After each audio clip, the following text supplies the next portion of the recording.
बोलो जयकारा शेरों वाली दा बोलो सांचे दरबार की जय। जय माता दी। दोस्तों स्वागत है आपके अपने यूट्यूब चैनल अन्नपूर्णा क्रिएशन में और मैं हूं आपके साथ अभिनंदन तिवारी। कैसे हैं आप सभी? मुझे कमेंट बॉक्स में जय माता दी लिखकर ज़रूर बताइएगा। इस माघ मास की गुप्त नवरात्रि में माता रानी आप सभी का कल्याण करें। तो दोस्तों आप सभी को आने वाली माघ गुप्त नवरात्रि की ढेर सारी शुभकामनाएँ। माता रानी इस वर्ष आकर आप सभी का मंगल करें, आप सभी की मनोकामनाएँ पूर्ण करें। माँ के 10 महाविद्याएँ आप सभी के सभी सिद्धियों को पूर्ण करें, आपकी सभी मनोकामना पूर्ण करें और आप सभी को अभिष्ट सिद्धि की प्राप्ति और सभी मनोकामनाएँ पूर्ण हो। तो ऐसी शुभकामनाओं के साथ हम आपके लिए आज माघ गुप्त नवरात्रि की संपूर्ण जानकारी लेकर आए हैं। तो शुरू करने से पहले हमारी आपसे वीडियो रिक्वेस्ट है कि अगर आपने हमारे चैनल अन्नपूर्णा क्रिएशन को लाइक शेयर और सब्सक्राइब नहीं किया है तो प्लीज़ हमारे चैनल अन्नपूर्णा क्रिएशन को लाइक शेयर और सब्सक्राइब कीजिए, बेल आइकन को प्रेस कीजिए ताकि हमारे द्वारा अपलोड की गई जानकारी सबसे पहले आप सभी तक पहुंचे और आप वीडियो का पूरा लाभ उठा सकें। तो बोलो माता रानी का जयकारा लगाकर हम अपने वीडियो की शुरुआत करते हैं। बोलो जयकारा शेरों वाली दा बोलो सांचे दरबार की जय। बोलो जगत कल्याणी अम्बे मैया की जय। तो सनातन धर्म में देवी भागवत पुराण के अनुसार वर्ष में कुल 4 बार नवरात्रि का उल्लेख किया गया है, जिसमें 2 प्रकट नवरात्रि और 2 गुप्त नवरात्रि पड़ती है।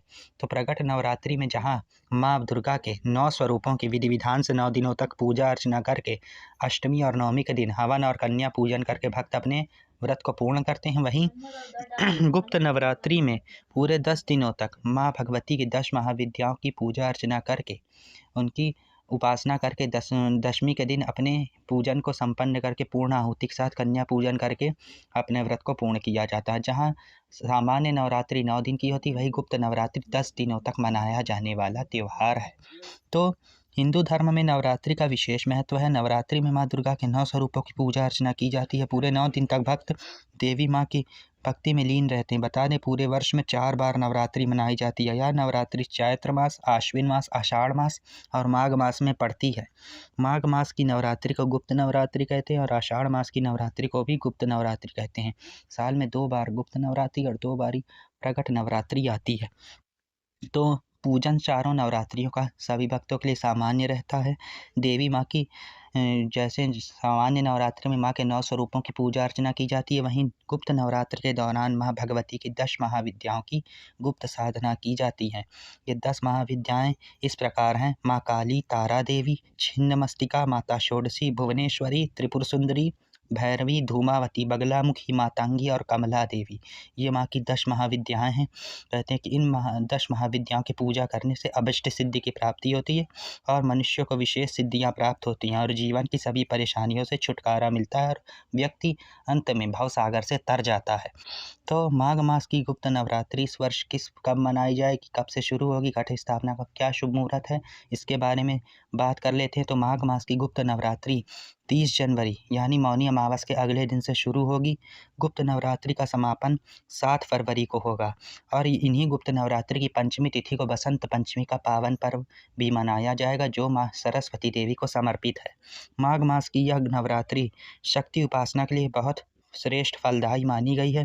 माघ गुप्त नवरात्रि में साधक देवी माँ की 10 महाविद्याओं की गुप्त रूप से साधना करते हैं। शारदीय नवरात्रि में किए जाने वाले अधिकांश अनुष्ठान और विधि विधानों का पालन माघ गुप्त नवरात्रि के समय भी किया जाता है। घट स्थापना का मुहूर्त माघ मास की गुप्त नवरात्रि में भी किया जाता है। गुप्त नवरात्रि 2025 में घट स्थापना का मुहूर्त इस प्रकार है कि पंचांग के अनुसार माघ मास के शुक्ल पक्ष की प्रतिपदा तिथि का आरंभ 29 जनवरी को शाम 6:05 पर होगा। प्रतिपदा तिथि का समापन 30 जनवरी को शाम 4:10 पर होगा। तो उदया तिथि के अनुसार 30 जनवरी को गुप्त नवरात्रि का शुभारंभ हो रहा है। घट स्थापना के लिए शुभ मुहूर्त 30 जनवरी को सुबह 9:41 से लेकर 10:52 तक रहेगा। इस शुभ अवधि में हमें घट स्थापना कर माँ पूजा अर्चना आरंभ कर देनी है और अभिजीत मुहूर्त यानी कलश स्थापना का दूसरा मुहूर्त दोपहर 12:29 से प्रारंभ होकर 1:14 तक रहने वाला है। इस बारी माँ भगवती की सवारी गज यानी हाथी होने वाला है और जो कि बहुत ही श्रेष्ठ फलदायी माना जाने वाला है। इस अवतार में माँ महालक्ष्मी के रूप में आके अपने भक्तों का कल्याण करने वाली हैं और हाथी के सवार होकर आने का मतलब ये है कि इस साल आने वाली जो साल है हमारा 2025, इसमें वर्षा अधिक होगी, जिससे कि खेत में हरियाली आएगी, अन्न धन के भंडार भरेंगे। किसानों के लिए भी ये वर्ष बहुत अच्छा रहने वाला है।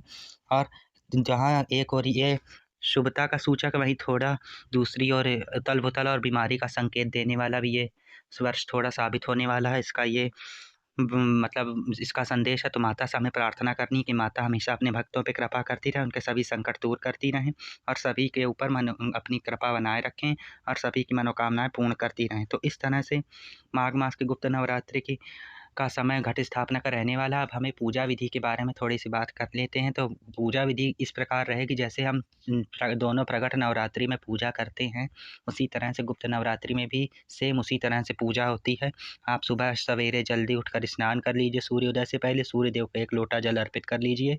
अब आप अपने घर के पूजा के मंदिर में उस जगह पे माता की चौकी लगाइए जहाँ पे किसी का भी मतलब वो एकदम भी, जहाँ पे किसी का भी कन्फ्यूजन नहीं होना चाहिए, कोई भी वहाँ पे छुआ-छूत नहीं होनी चाहिए। एकदम साफ़-सुथरा स्थान पे माता का दरबार हमें सजाना है। एक चौकी के नीचे चौक पूरी है, उसके ऊपर लाल वस्त्र बिछाकर माता के 9 स्वरूपों वाली प्रतिमा को स्थापित करिए।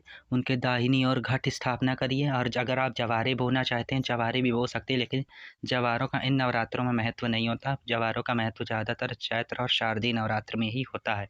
तो आप कलश स्थापना करिए। अगर जवारे बोते हैं, जवारे भी बो सकते हैं। इस तरह से अखंड ज्योत प्रज्वलित करना चाहें, अगर आप नियमों का पालन कर पाएँ तो ही जलाइए, नहीं तो अखंड ज्योत ना जलाइए। अगर जलाना हो तो जला भी सकते हैं। और इस तरह से फिर माता को आवाहन करना है, गणेश जी का पूजन करना है, फिर हमें माता का आवाहन करना है। उनको जल से स्नान कराइए। अगर आपके पास धातु या पीतल की माता की मूर्ति है तो उनको पंचामृत से अच्छे से स्नान करा के उनको 16 श्रृंगार अर्पण करिए, माता को वस्त्र पहनाइए। उसके बाद उन्हें अष्टगंध से तिलक कीजिए, लाल सिंदूर और रोली से तिलक कीजिए, माता को पुष्पमाला अर्पित करिए। उसके बाद उनको फल, मिठाई, 5 प्रकार के फल, मिष्ठान, पंचमेवा इनका भोग लगाइए। और कुछ भी ना हो तो आप केवल लौंग बताशा अर्पण करके माँ की कृपा प्राप्त कर सकते हैं, उनका आशीर्वाद प्राप्त कर सकते हैं। और सामग्री के अभाव में बिल्कुल भी अपने मन में ग्लानि को जगह ना दें, क्योंकि माता जो हैं हम सबकी माता हैं, उनको सामग्री से कोई फ़र्क नहीं पड़ता। वो हम सबके भक्ति और भाव से ही संतुष्ट होकर हमारी झोली खुशियों से भर देती हैं। उनके दरबार में कुछ भी कमी नहीं है किसी चीज़ के लिए। तो आप सामग्री की चिंता बिल्कुल मत करिए। जो भी हो आप उसी केवल अक्षर और पुष्प से भी आप माता का पूजन पूरे विधि विधान से कर सकते हैं। तो भी आपको पूजा का उतना ही फल प्राप्त होगा। और 16 श्रृंगार अर्पण करिए, 5 प्रकार के फल, पंचमेवा, मिठाई, लौंग बताशा इन सभी प्रसाद को अर्पण करने के बाद अगर गुप्त नवरात्रि की आप कथा पढ़ते हैं तो कथा पढ़ लीजिए। अगर 10 महाविद्याओं की साधना करते हैं तो पहले दिन माता काली की पूजा होगी, तो माता काली की पूजा कर लीजिएगा पूरे विधान के साथ।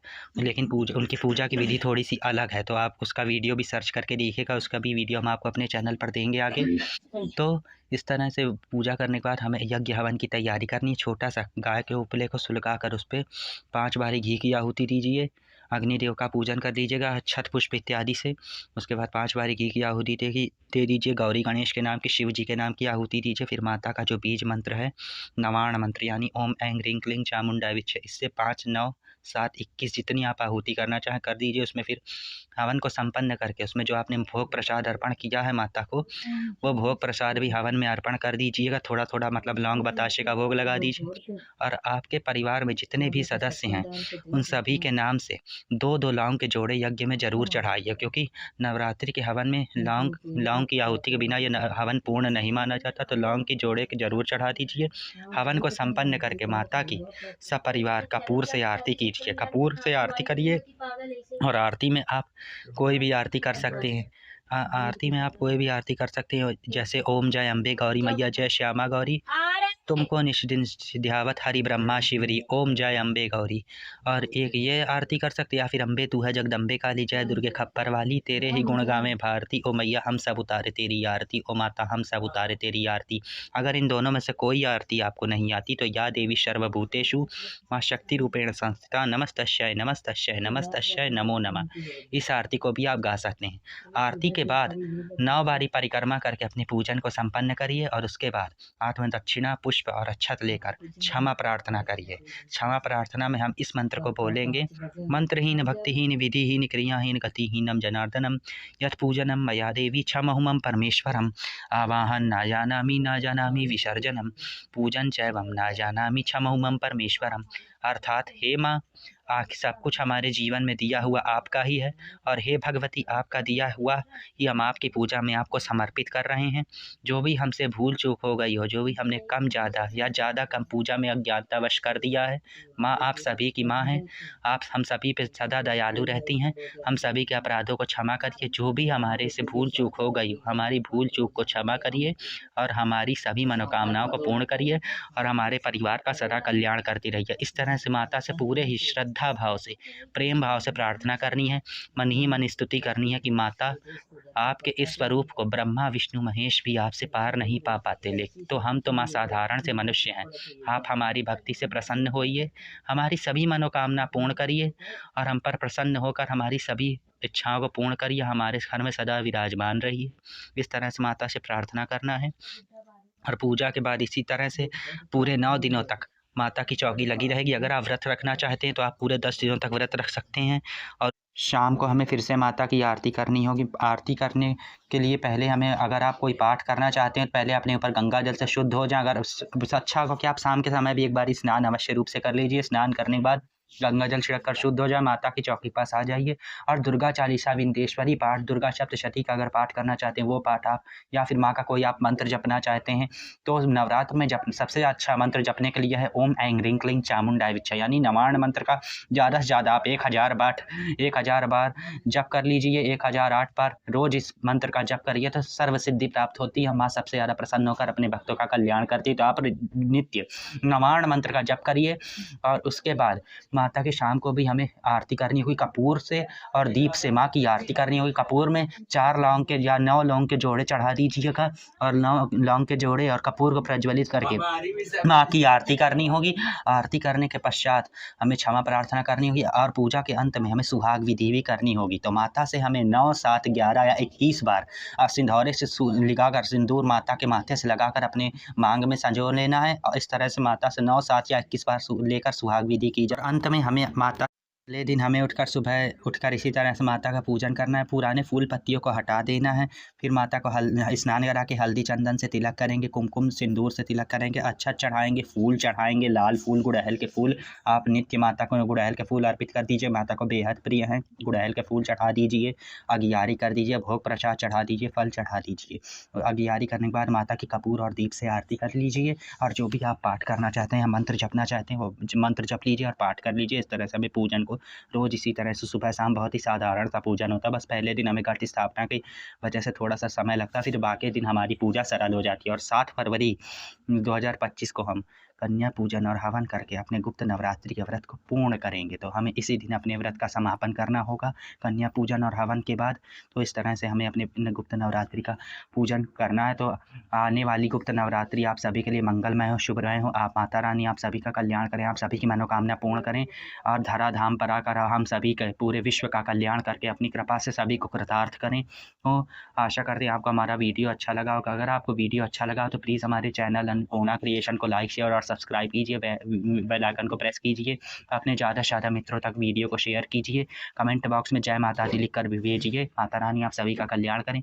आगे हम आपको सरस्वती पूजा, बसंत पंचमी का वीडियो देंगे, वीडियो की संपूर्ण जानकारी देंगे, तो प्लीज़ उस वीडियो को भी ज़रूर देखिएगा। इस वीडियो को ज़्यादा से ज़्यादा शेयर कीजिए, ज़्यादा से ज़्यादा देखिए ताकि हमारे द्वारा दी गई जानकारी सबसे पहले आप सभी तक पहुँचे। तो आगे मिलेंगे आपसे नेक्स्ट वीडियो में, तब तक के लिए जय माता रानी, जय गौरी शंकर भगवान, जय लक्ष्मी नारायण भगवान।